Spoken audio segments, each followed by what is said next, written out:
राज्याच्या अर्थसंकल्पामध्ये आज ज्या घोषणा करण्यात आल्या, या आकर्षक घोषणा करण्यात आलेल्या आणि निव्वळ निवडणुका डोळ्यासमोर ठेवून या घोषणा करण्यात आलेल्या आहे।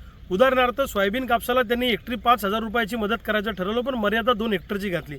ज्या शेतकऱ्याकडे 5 एकरापेक्षा जास्त शेती आहे त्या शेतकऱ्याचा तोटा झालेला नाही आहे का? 20-25 एकर शेती असणाऱ्या, 15 एकर शेती असणाऱ्या शेतकऱ्याला या मदतीचा काय उपयोग होणार आहे?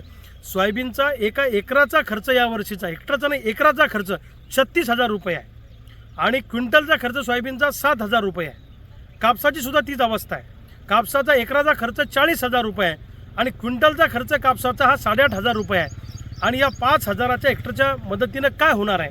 शेतकऱ्याच्या तोंडाला पानं पुसण्याचा हा प्रकार आहे आणि काहीतरी हेडलाईन मॅनेजमेंट करायची असा उद्योग सरकारने यामध्ये केलेला आहे। खरोखर सरकारला जर शेतकऱ्यांचं भलं करायचं असेल तर केंद्र सरकारच्या छातीवर बसा आणि सोयाबीन कापसाला उत्पादन खर्चाच्या 50% नफाप्रमाणे भाव मिळवून द्या।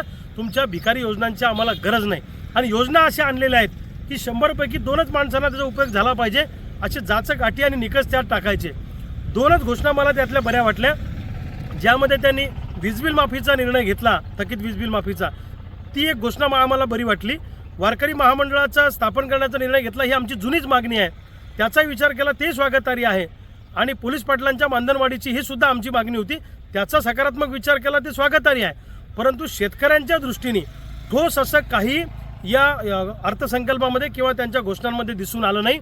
जंगली जनावरांचा त्रास वाचावा म्हणून शेतीला मजबूत कंपाऊंड करण्याची योजना सरकार आणेल अशी आम्हाला आशा होती, पण त्याचं काही त्यामध्ये नाही आहे। दुसऱ्या बाजूला पीक विम्याची रक्कम अजूनपर्यंत आम्हाला मिळालेली नाही, मागची नुकसान भरपाई अजूनपर्यंत आम्हाला मिळालेली नाही, त्याबद्दल सुद्धा काही या ठिकाणी बोलण्यात आलेलं नाही आहे।